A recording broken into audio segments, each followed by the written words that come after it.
Welcome to BISP Solution. Myself Kanchan Yadav. Today's topic is Natural Language Processing. NLP, natural language processing क्या है और क्यों use होता है, आज हम ये देखेंगे और कैसे यूज़ होता है पाईटॉर्च में। ठीक है, तो नेचुरल लैंग्वेज प्रोसेसिंग क्या होता है कि जो टेक्स्ट डेटा के ऊपर हम वर्किंग कैसे करते हैं। ठीक है, तो इससे क्या क्या कर सकते हैं। तो इसके थ्रू हम जैसे कि हम एक एग्जांपल लें, किसी भी तरीके की सेंटिमेंट्स स्टेटमेंट का पॉजिटिव या नेगेटिव होना हम इसके थ्रू चेक कर सकते हैं। टेक्स्ट के थ्रू टेक्स्ट के बिहेवियर को जान सकते हैं कि वो टेक्स्ट सेंटेंस या डॉक्यूमेंट हमें पॉजिटिव रिस्पॉन्स दे रहा है या नेगेटिव रिस्पॉन्स दे रहा है। जैसे कि आपका कोई भी कमेंट है, ठीक है, किसी भी चीज़ का कमेंट आप मान लीजिए, जैसे कि आपका कोई पोस्ट है या फिर कोई प्रोडक्ट, जैसे आप प्रोडक्ट हम सेल करते हैं, यदि किसी प्रोडक्ट के ऊपर हमें ऑर्डर की जो चैटिंग होती है, कमेंट बॉक्स होता है, उसमें हमें नेगेटिव या पॉजिटिव बहुत सारे कमेंट्स आते हैं, रिव्यू आते हैं। तो वो हमें चेक करना है कि क्या पॉजिटिव रिव्यू है या नेगेटिव रिव्यू है। तो वो हम किसकी हेल्प से कर सकते हैं, एनएलपी, नेचुरल लैंग्वेज प्रोसेसिंग के थ्रू हम उस चीज़ को सेंटिमेंट एनालिसिस कर सकते हैं कि वो पॉजिटिव सेंटिमेंट्स है या नेगेटिव सेंटिमेंट है। ठीक है, और जैसे हम इसके थ्रू चैटबॉट का मतलब चैटिंग का बना सकते हैं, ऑडियो को वीडियो में कन्वर्ट कर, ऑडियो को टेक्स्ट में कन्वर्ट कर सकते हैं, जो भी लैंग्वेज के ऊपर और जो टेक्स्ट के ऊपर प्रोसेस है। ठीक है, वो सब हम इस लैंग्वेज एनएलपी के थ्रू कर सकते हैं। ठीक है, तो what is machine natural language processing, NLP क्या होता है। ये कंप्यूटर साइंस का फील्ड है, जो कि सब फील्ड है आर्टिफिशियल इंटेलिजेंस की। इसका एम होता है ह्यूमन लैंग्वेज को समझना, अंडरस्टैंड करना, कि कैसे हम ह्यूमन लैंग्वेज को समझें। ठीक है, जैसे कि आप कोई भी स्टेटमेंट हमारा है लिखित में, ठीक है, टेक्स्ट फॉर्मेट में कोई भी स्टेटमेंट है, तो उसको हम कैसे आइडेंटिफाई करेंगे कि वो स्टेटमेंट आपका नेचुरल है, नॉर्मल स्टेटमेंट है, या फिर आपका पॉजिटिव वे में लिखा हुआ स्टेटमेंट है या फिर नेगेटिव वे में लिखा हुआ स्टेटमेंट है। ये सब हम इस लैंग्वेज के थ्रू कर सकते हैं।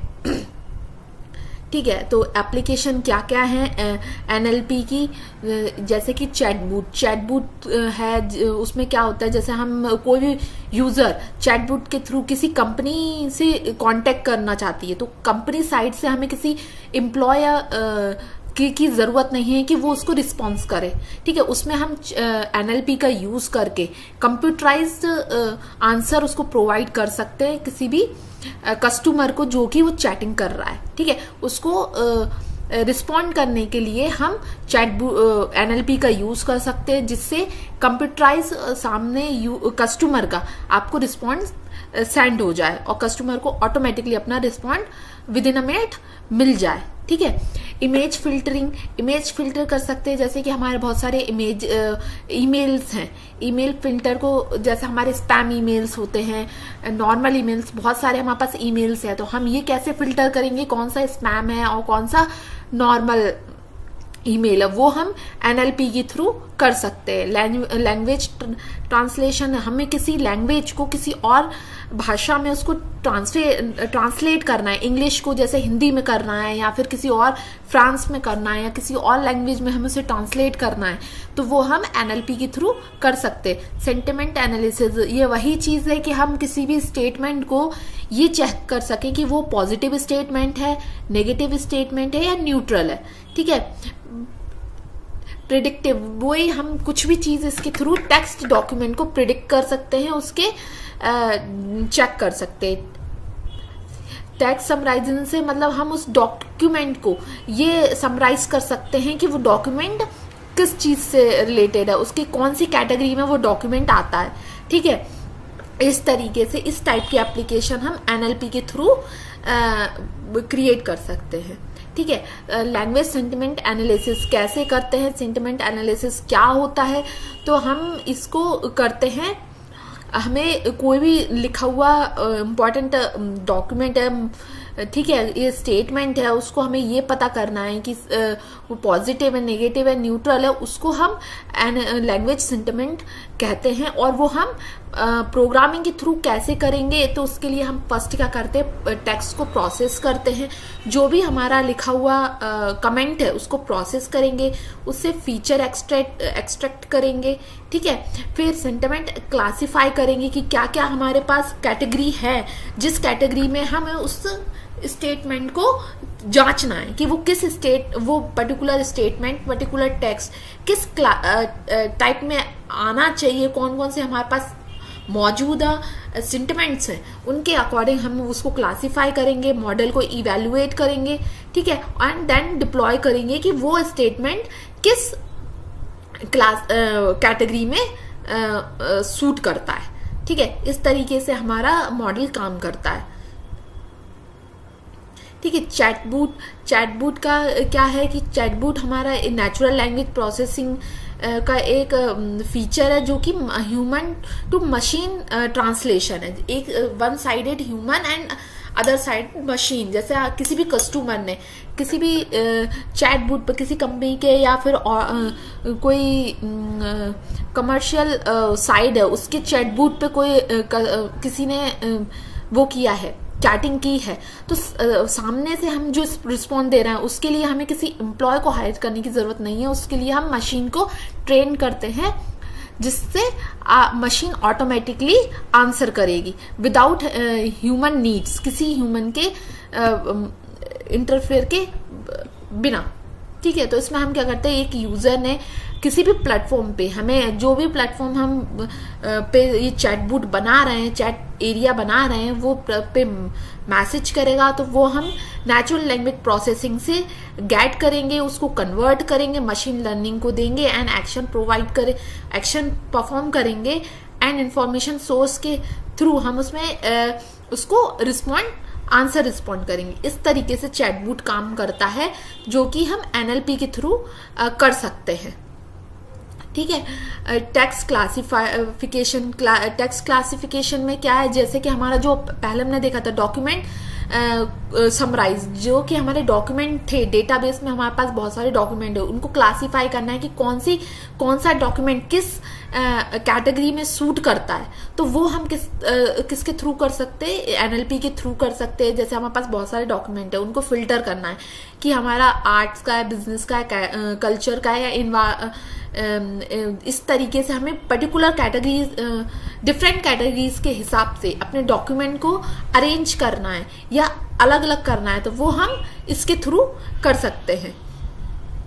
ठीक है, वर्किंग क्या है, वर्किंग में हम text input and data collection, पहले हम टेक्स्ट का इनपुट लेते हैं, डेटा को कलेक्ट करते हैं, जो हिस्टोरिकल डेटा होता है वो, ठीक है, उसको कलेक्ट करेंगे, वो एज ए इनपुट हम यूज करेंगे, फिर उसको प्रोसेस करेंगे। ठीक है, फिर रिप्रेजेंटेशन करेंगे, फीचर सिलेक्शन करेंगे, उसमें से फीचर्स गेट करेंगे, फिर मॉडल सिलेक्शन एंड ट्रेन करेंगे मॉडल को। ठीक है, फिर मॉडल डिप्लॉय करेंगे। ठीक है, देन इवेलुएट करेंगे, ऑप्टिमाइजेशन करेंगे, देन उस मॉडल में कोई कमी होगी तो उसको इम्प्रूव करेंगे। इस तरीके से हम अपने NLP की वर्किंग होती है, इस तरीके से वो NLP वर्क करता है और ये उसकी वर्किंग फ्लो है। ठीक है, अब ये तो हमने NLP के बारे में जाना है। अब इसको हम अपने प्रोग्रामिंग में कैसे यूज करेंगे, प्रोग्रामिंग का फ्लो क्या होगा, तो उसके लिए हम पहले क्या करते हैं, जो भी हमने हिस्टोरिकल डेटा दिया है, ठीक है, तो उसको हम रीड करते हैं, तो उसके लिए हमें वर्ड इम्बेडिंग करनी पड़ती है। तो इसका क्या मतलब होता है कि क्या करता है, सेंटिमेंट्स के रिलेशनशिप बनाता है, वर्ड का रिलेशनशिप बिटवीन वर्ड्स के। ठीक है, उसमें से कुछ वर्ड्स वो जो कॉमनली यूज वर्ड नहीं होते, जैसे कि इज, द, ए, इन सबको हटाकर जो मोस्ट इंपॉर्टेंट वर्ड्स होते हैं किसी भी सेंटेंस को समझने के, ठीक है, उन वर्ड्स को लेता है, उनकी पेयरिंग करता है। पेयरिंग जैसे कि जिससे रिलेटेड वर्ड्स होते हैं, जैसे कि women to man, pairing, king का क्वीन में पेयरिंग, जैसे स्ट्रॉन्ग टू स्ट्रॉन्गर, ठीक है। यदि कंट्री है तो कंट्री का के कोड के साथ कंपेयर, ठीक है। कंपनी का नेम है तो कंपनी का पेयर कर दिया सीओ के साथ। इस तरीके से किसी सेंटेंस में जो भी वर्ड्स होते हैं जो उस सेंटेंस को कंप्लीट करते हैं, उस तरीके से वो पेयर करता है और ये इम्बेड करता है, जो कि हमारे मशीन को अपने सेंटिमेंट्स को प्रिडिक्ट करने के लिए आसान होता है। तो इस चीज का हम यूज करते हैं। इसमें हम ग्लोवी और वर्ड टू वैक्ट दो तरीके से इसको क्रिएट करते हैं। ये दो तरीके, अलग अलग तरीके हैं जो कि हम अपने मॉडल में अप्लाई करते हैं, ठीक है, जिसके थ्रू वो सेंटिमेंट्स को प्रिडिक्ट करता है, ठीक है। तो ये आर्किटेक्चर है सेंटिमेंट एनालिटिक्स टास्क का। मतलब हमको ये स्टेटमेंट देना है तो उसको कैसे एनालाइज करेगा, उसका आउटपुट कैसे निकालेगा मॉडल, ठीक है। तो ये वो चीज है। जैसे कि हमें पता है कि जो एनएलपी है वो RNN का पार्ट है, ठीक है, एप्लीकेशन उसका पार्ट है। तो रिकरेंट न्यूरल नेटवर्क का पार्ट है। तो इसका मतलब है एनएलपी में रिकरेंट न्यूरल नेटवर्क का एल्गोरिथम यूज होगी, जो कि हमारी है लॉन्ग शॉर्ट टर्म मेमोरी, ठीक है, LSTM। तो ये LSTM जो पार्ट है जो कि आपकी नेचुरल लैंग्वेज प्रोसेसिंग में यूज होगा, वो किसका पार्ट है? आपका NLP का पार्ट है, ठीक है, रिकरेंट न्यूरल नेटवर्क का पार्ट है, ठीक है। तो इसमें ये किस लिए हेल्प होता है? ये हमारा प्रीवियस मेमोरी को सेव करता है, ठीक है, जिससे हम अपनी पुराने करंट इनपुट के साथ साथ पुराने इनपुट को भी स्टोर करता है, जिससे हमारा जो कि आउटपुट है वो हमारा प्रिडिक्ट करता है, ठीक है। तो हम इसमें NLP यूज करते हैं। ग्लोवी जो कि हमने अभी देखा कि वर्ड इम्बेड करता है, उसको ग्रुपिंग करता है, वो अप्लाई करते हैं। देन हमारा इस तरीके से लूपिंग में काम करता है। फिर सेंटिमेंट इनकोड करते हैं हम, ठीक है। उसको इनकोड करने के बाद हम रिलीव एक्टिवेशन फंक्शन लगाते हैं, ठीक है। रिलीव एक्टिवेशन फंक्शन किसी भी नॉन लीनियर डेटा पे अप्लाई होता है, ठीक है। फिर उसके बाद फुली कनेक्टेड नेटवर्क अप्लाई करते हैं। फुली कनेक्टेड नेटवर्क मतलब लीनियर का पार्ट अप्लाई करते हैं, ठीक है। ये क्यों करते हैं? ये हमारे प्रोसेस सेंटेंस को प्रोसेस करने के बाद हम उस कैटेगरी हमारे पास दी हुई कैटेगरीज में, तो उसकी कैटेगरी उठाने के लिए हम लीनियर का मतलब फुली कनेक्टेड नेटवर्क का यूज करते हैं, ठीक है। फिर उसके बाद जो भी हमारी सॉफ्टमैक एक्टिवेशन हमारा अप्लाई होता है, प्रोबेबिलिटी निकालते हैं। उसके बाद हमें जो भी हमारे पास कैटेगरीज है, क्लासिफिकेशन है, वो क्लासिफिकेशन का आउटपुट हमें प्रोवाइड करता है। आई एम टायर्ड का होगा, जो भी इनमें से बेस्ट उसका ऑप्शन होगा वो, ठीक है। इस तरीके से हमारा मॉडल वर्क करता है, ठीक है। अब हम इसे प्रैक्टिकली देखेंगे कि प्रैक्टिकली कैसे हम इसको परफॉर्म करते हैं, ठीक है। ये हमारा एक सेंटिमेंट एनालिसिस यूजिंग LSTM इन पाइटॉर्च का प्रोग्राम बनाया है, जो कि हम सेंटिमेंट एनालाइज करेंगे किसके हेल्प से? रिकरेंट न्यूरल नेटवर्क का जो पार्ट है LSTM मॉडल, जो कि हमारा long short term memory model है, ठीक है, उसके हेल्प से हम इसको करेंगे। हम नमपाई और पांडास का यूज डेटा प्रोसेसिंग और नमपाई का यूज लीनियर एल्गोरिथम्स के लिए यूज करते हैं। हम टॉर्च लाइब्रेरी यूज करते हैं क्योंकि हम पाइटॉर्च यूज कर रहे हैं। तो ये टॉर्च इसकी मेन लाइब्रेरी है। torch.nn मतलब इसका फुल फॉर्म होगा न्यूरल नेटवर्क। जो भी हमारे न्यूरल नेटवर्क का फॉर्मूलेज हैं वो इसके अंदर स्टोर है। इसको इंपोर्ट करने से हम उन डेटास को, उन मॉडल्स को, फंक्शंस को, मेथड को यूज कर सकते हैं जो नेचुरल लैंग्वेज के डेटा है, ठीक है, ठीक है। torch.nn एफ यूज करते हैं हम इसमें से फंक्शनल के लिए। देन हमारा NLT ये नेचुरल लैंग्वेज टूल किट, ये हमारा यूज हम करते हैं अपने वो टेक्स्ट डेटा के ऊपर। इसका फुल फॉर्म होता है नेचुरल लैंग्वेज टूल किट, ठीक है। इसमें से हम स्टॉप वॉच का यूज इसलिए करते हैं, स्टॉप वॉच इसलिए हमने इंपोर्ट किया है, इसके थ्रू हम उन डेटा को स्टॉप करेंगे जो चीज हमारे काम की नहीं है। जैसे कि मान लीजिए कोई स्टेटमेंट में आपके इज, द और ए इस टाइप के कॉमन जो वर्ड होते हैं जिनकी नीड हमें सेंटेंस के लिए नहीं है, उन चीज को हम प्रोसेस करने से रोकने के लिए स्टॉप वर्ड का यूज करेंगे, ठीक है। कलेक्शन काउंट हम वो जो स्टेटमेंट है उसको काउंट करने के लिए करेंगे। स्ट्रिंग, हमारा स्ट्रिंग डेटा पे हम वर्क कर रहे हैं इसलिए यूज किया है। देन सीबॉर्न हम प्लॉटिंग के लिए, मैटप्लॉटली भी हम प्लॉटिंग के लिए यूज करते हैं। Tensor, data set and data loader, ये डेटा को टेंसर में बदलने के लिए और डेटा को लोड करने के लिए यूज करते हैं, ठीक है।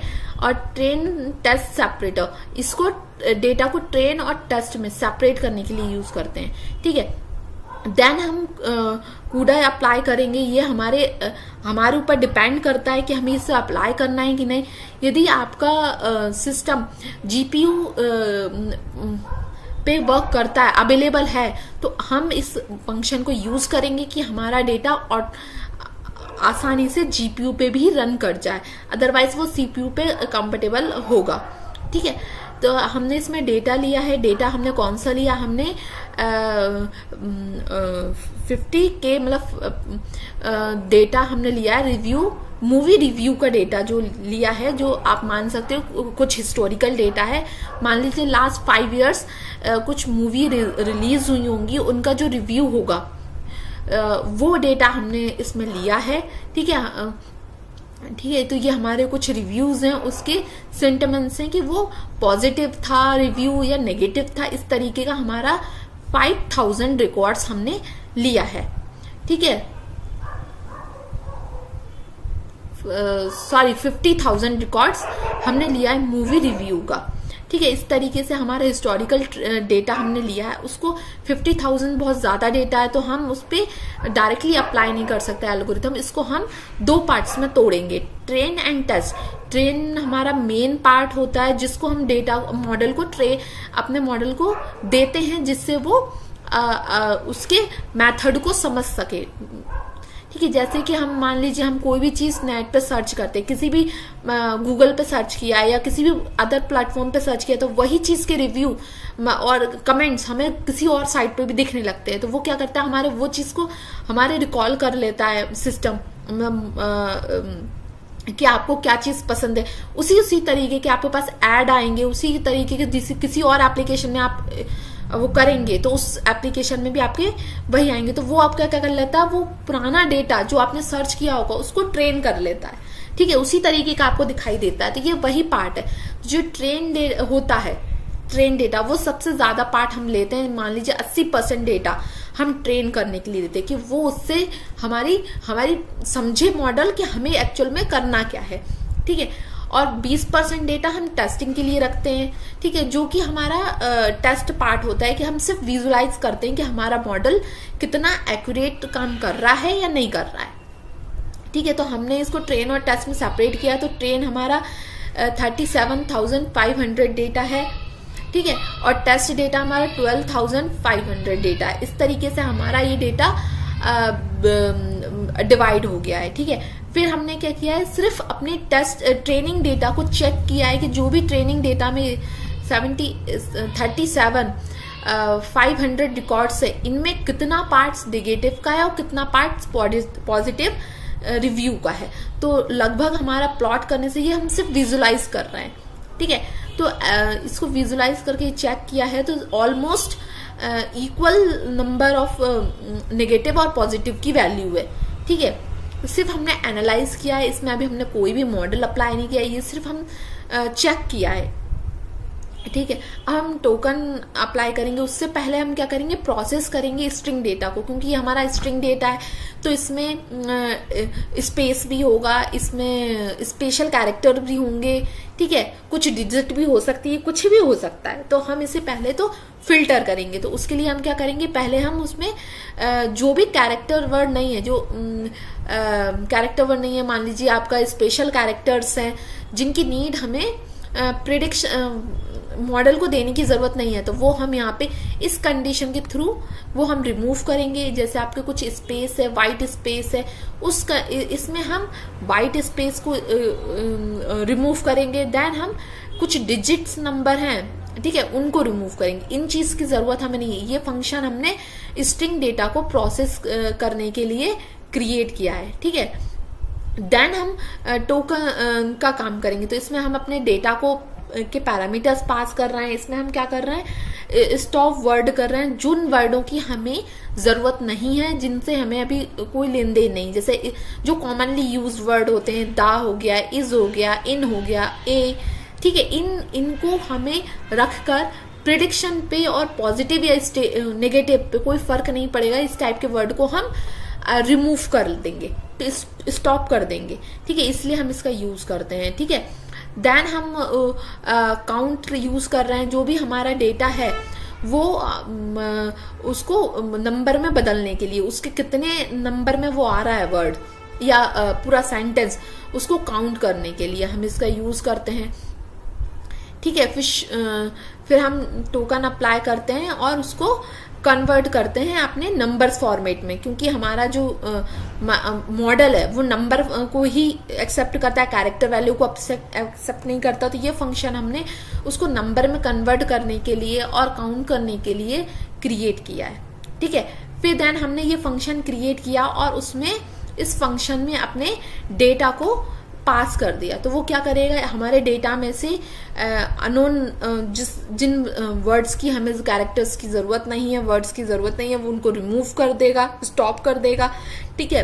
देन उसको नंबर्स में बदल देगा और उसकी वोकैबुलरी क्रिएट करेगा, जो जो वर्ड्स हमें यूज हो सकते हैं हमारे सिंटेमेंट्स को पहचानने के लिए।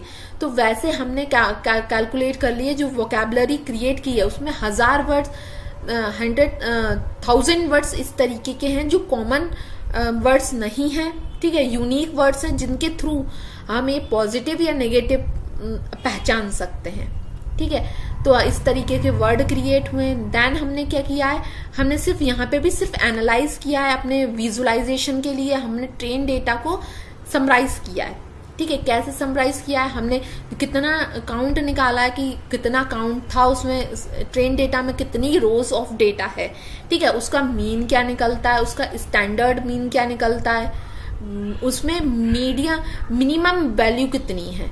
तो एक कोई ऐसा कॉलम भी है जिसमें 0 वैल्यू है, ठीक है।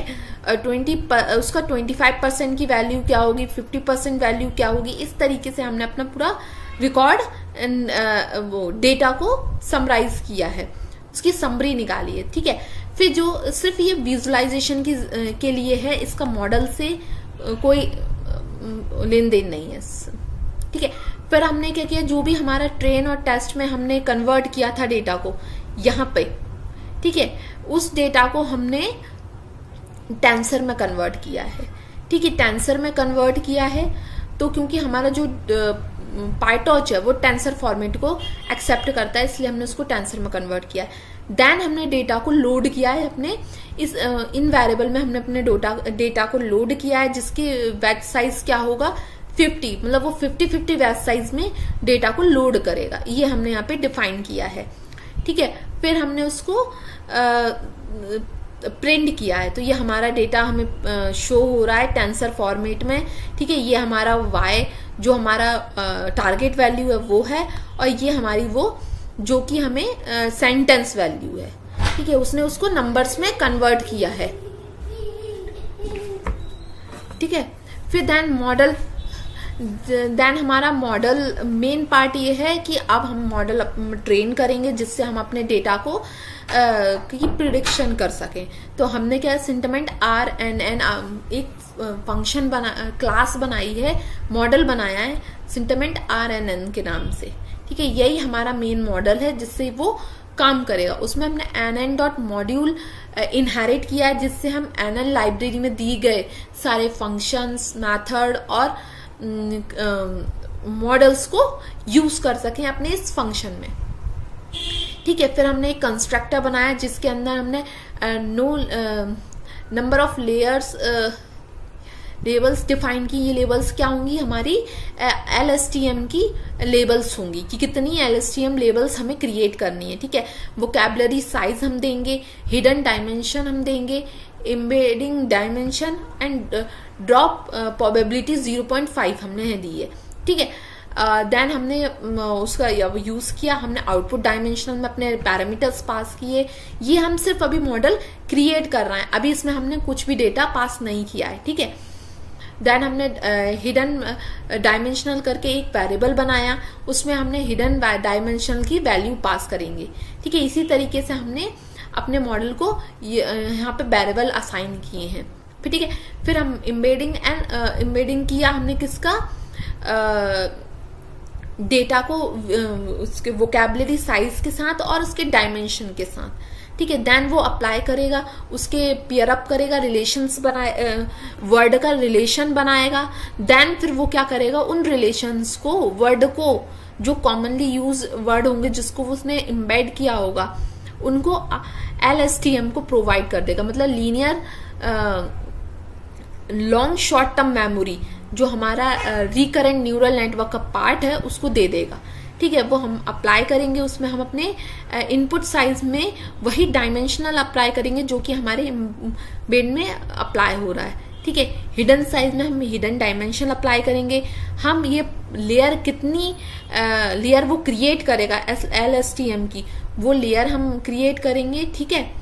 इस तरीके से हमारा ये फंक्शन काम करेगा, ठीक है। फिर ड्रॉप आउट क्यों लगाते हैं हम, ड्रॉप आउट का मतलब है जो भी ओवरफिटिंग, इस मॉडल को बनाने से कुछ ओवरफिटिंग हो जाती है, ठीक है, होती है, तो उसको हैंडल करता है ड्रॉप आउट, ठीक है। ओवरफिटिंग क्या होती है, ओवरफिटिंग मतलब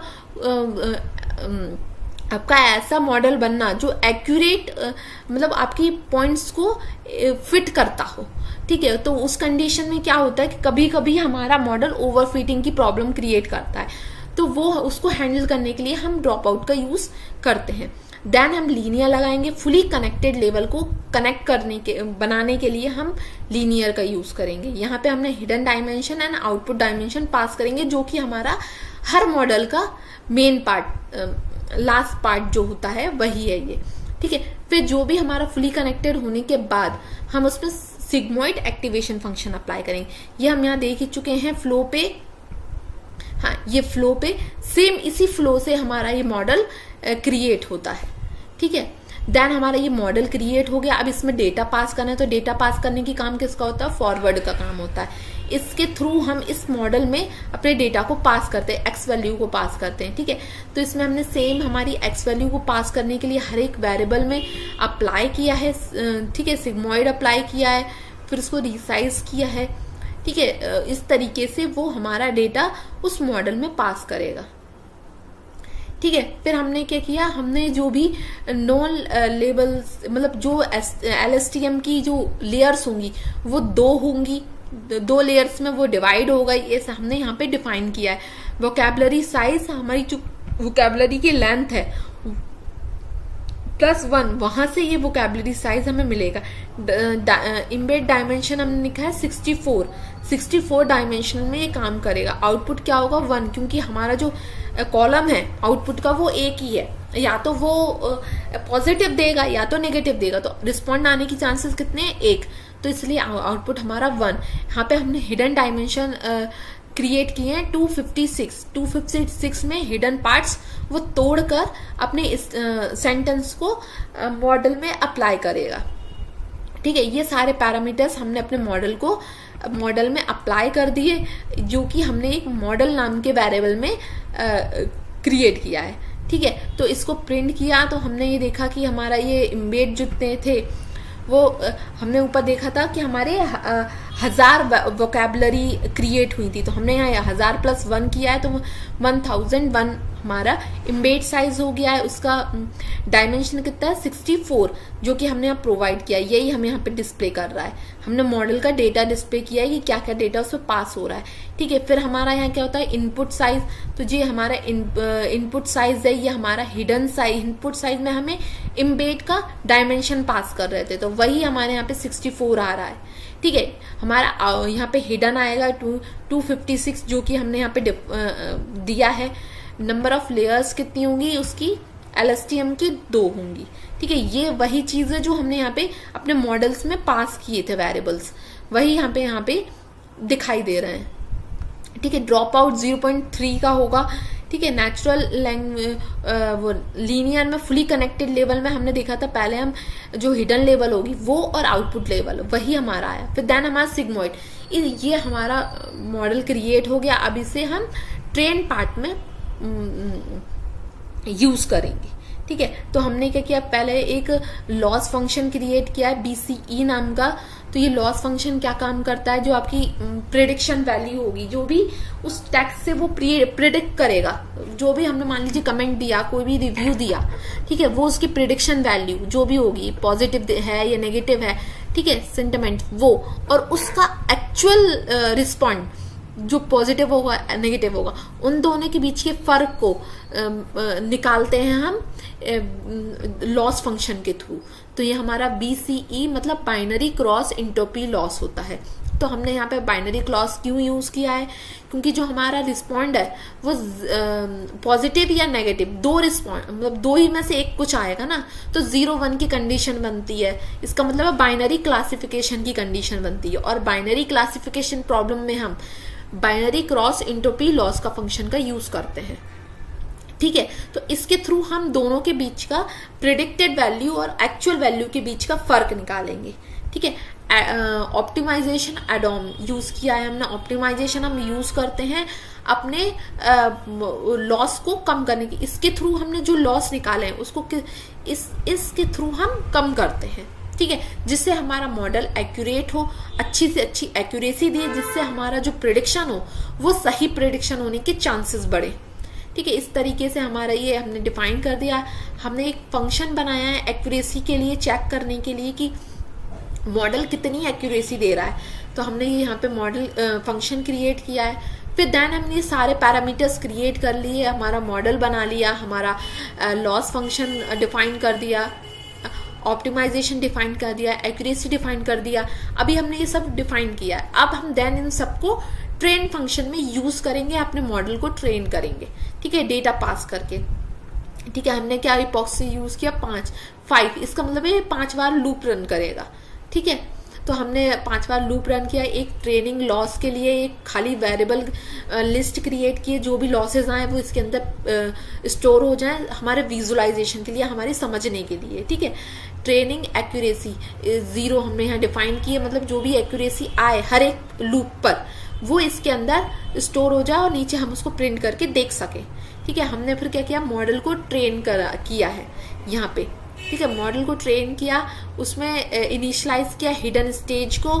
ठीक है, फिर हमने जो ट्रेन लोडर था जिसके अंदर हमने ट्रेन डेटा को लोड किया था, उसको लिया फॉर लूप में इंट और इनपुट एंड लेबल। इसमें क्या होगा, इनपुट में हमारा वो स्टेटमेंट आएगा, कमेंट आएगा, रिव्यू आएगा, जो कि हमारा मेन पार्ट है, और लेबल्स में उसका सेंटिमेंट्स आएगा।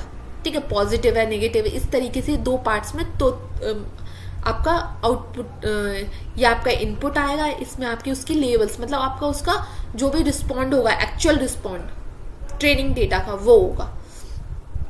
ठीक है, फिर हम उसको टपल्स में कन्वर्ट करेंगे। देन हम मॉडल को 0 ग्रिड पे सेट करेंगे, जिससे हमारा मॉडल की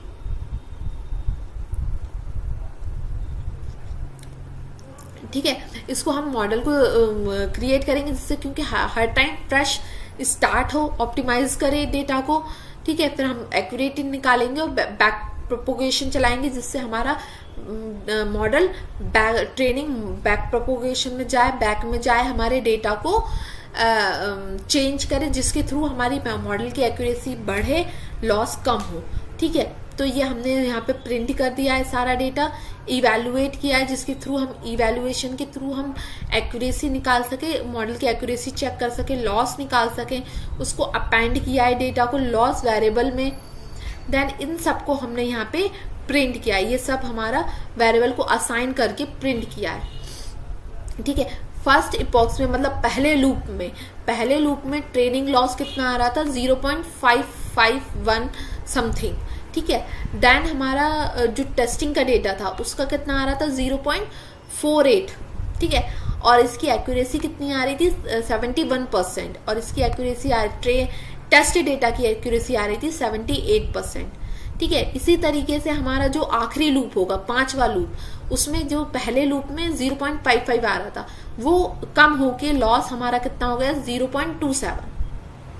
ठीक है, किसका? ट्रेन डेटा का। और टेस्ट डेटा का क्या हुआ? जो पहले लूप में 0.48 आ रहा था वो कम होके हमारा कितना हो गया 0.35। ठीक है, सेम एक्यूरेसी हमारी बढ़ गई है। जो पहले मॉडल की एक्यूरेसी 71% थी वो अब 88% हो गई है। ठीक है, जो 78% थी वो बढ़कर 85% हो गई। मतलब हमारा जितनी बार लूप रन किया उतनी बार हमारी ऑप्टिमाइजेशन ने अपना वर्क काम किया, हमारे मॉडल लॉस को कम किया, एक्यूरेसी को बढ़ाया। यही उसका मेन काम होता है ऑप्टिमाइजेशन का। ठीक है, और लॉस के थ्रू हमने लॉस फंक्शन के थ्रू ये लॉसेस निकाले। ठीक है, देन हम इसको प्लॉट करके ग्राफ के फॉर्मेट में देखेंगे। तो हमने उसके लिए क्या यूज किया? प्लॉट मतलब मैटप्लॉटली की लाइब्रेरी यूज की, जिसमें हमने प्लॉट किया ट्रेन का एक्यूरेट, ट्रेन का वैलिडेशन मतलब टेस्टिंग डेटा को हमने यहाँ पे वैलिडेशन का नाम दिया है।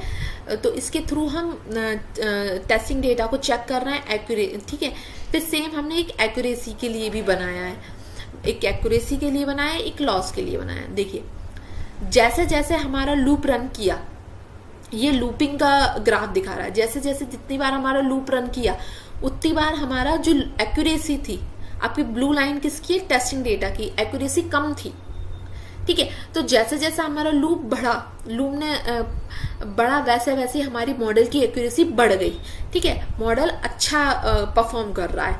ठीक है, सेम हमारा वैलिडेशन टेस्टिंग डेटा के ऊपर भी जैसे कम, जब लूप रन नहीं हुआ था, फर्स्ट कंडीशन में लूप था, तब उसकी एक्यूरेसी बहुत कम थी। ठीक है, जैसे जैसे लूप बढ़ा वैसे वैसे एक्यूरेसी बढ़ी है, जो कि हमारे टेस्टिंग डेटा पे ज्यादा फर्क आया है और ट्रेनिंग डेटा पे फर्क आया है, बट कम फर्क आया है। ठीक है, इस क्योंकि ये टेस्टिंग डेटा के मुकाबले ट्रेनिंग डेटा ज्यादा मात्रा में है, इसलिए उस पर ज्यादा फर्क आपको दिखाई देगा। ठीक है, सेम लॉस का काम हुआ है। जैसे जब हमारा लूप रन नहीं हुआ था तो हमारे मॉडल में बहुत ज्यादा लॉसेस थे, ठीक, कमियां थी। ठीक है, जैसे जैसे हमारा लूप रन किया है वैसे वैसे हमारी मॉडल की कमियां कम हुई हैं, लॉसेस कम हुए हैं। यही हमारा मेन पार्ट होता है ट्रेनिंग का।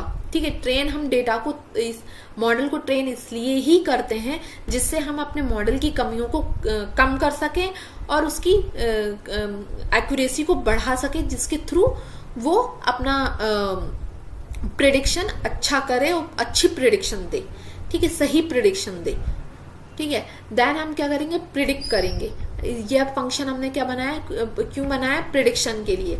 देन हमने प्रिडिक्शन के लिए फंक्शन बनाया जिसमें हमने वोकैबुलरी पास की है, उसमें स्ट्रिंग वर्ड पास किया। ठीक है, उसमें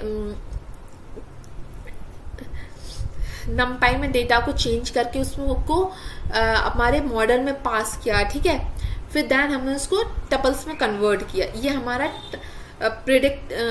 टेस्ट को प्रिडिक्ट करने का फंक्शन क्रिएट हो गया।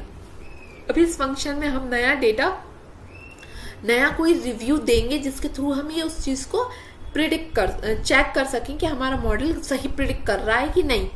ठीक है, तो हमने क्या किया? इंडेक्स वैल्यू दी 30। हमने ये बता दिया 30 नंबर के कॉलम का डेटा। ये इंडेक्स का मतलब है आपका कॉलम डेटा। ठीक है, जो भी हमने CSV आपकी दी थी रिव्यू की, ठीक है, उसमें 30 नंबर पे जो भी डेटा होगा वो हमें यहाँ पे डिस्प्ले करे। ठीक है, हमने रिव्यू का 30 नंबर का 30 कॉलम रो का डेटा उठा लिया। ठीक है, उसको 30th रो का डेटा उठाया, उसको डिस्प्ले किया, उसकी एक्चुअल सेंटिमेंट्स क्या था उस पर्टिकुलर कॉलम में, जो डेटा हमने उसको पहले प्रोवाइड किया था उसमें एक्चुअल वो क्या था वो हमने उसको दिया। ठीक है, तो वो उसको प्रिडिक्ट करेगा और हमारे जो मॉडल के थ्रू प्रिडिक्शन आया वो भी प्रिडिक्ट करेगा। तो क्या हुआ, हमने जो स्टेटमेंट था वो यहाँ पे हमारा प्रिंट कर रहा है, उसकी एक्चुअल वैल्यू क्या थी, एक्चुअल सेंटिमेंट्स क्या था, पॉजिटिव सेंटिमेंट्स, और आपका प्रिडिक्टेड सेंटिमेंट्स क्या था, पॉजिटिव, और आपकी प्रोबेबिलिटी कितनी आई 0.363। ठीक है, इसका मतलब है आपका मॉडल क्या है, सही प्रिडिक्ट कर रहा है। ठीक है। इस तरीके से हमारा मॉडल सेम हमारा एक और हमने एक नेगेटिव वैल्यू वाला ले लिया है, उसकी एक्चुअल सेंटिमेंट्स क्या था, नेगेटिव था, और हमारा मॉडल ने प्रिडिक्ट क्या किया है, नेगेटिव प्रिडिक्ट किया है। इस तरीके से हमारा मॉडल प्रिडिक्ट करता है। ठीक है, इसका मतलब है जो हमने यहाँ पे हाँ, यहाँ पे जो 88% निकाला है वो आपका मॉडल 78% एक्यूरेट वर्क कर रहा है अपने डेटा को और रिव्यू को प्रिडिक्ट करने के लिए। मतलब 88% चांसेस हैं कि वो सही आंसर देगा। ठीक है, इस तरीके से हम अपने मॉडल को क्रिएट करते हैं। इसके थ्रू हम टेक्स्ट डेटा पे वर्क करते हैं नेचुरल लैंग्वेज प्रोसेसिंग के थ्रू। ठीक है, और जो कि हमारा ये जो प्रोग्राम था वो मूवी रिव्यू का था, बट हम इसकी जगह मूवी रिव्यू की जगह हम अपने किसी भी जिसमें हमें ये जानने की संभावना हो डेटा की कि वो पॉजिटिव है स्टेटमेंट या नेगेटिव है। बहुत सारे हमारे किसी भी उस पे वीडियोस, जैसे हम वीडियोस अपलोड करते हैं उसमें कमेंट्स आते हैं, या फिर कोई यदि वो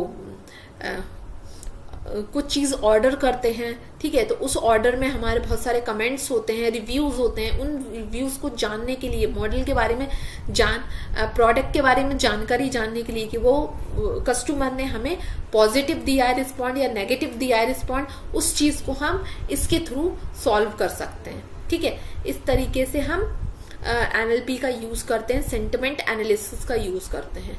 ठीक है, thank you for today, we will continue tomorrow. Thank you.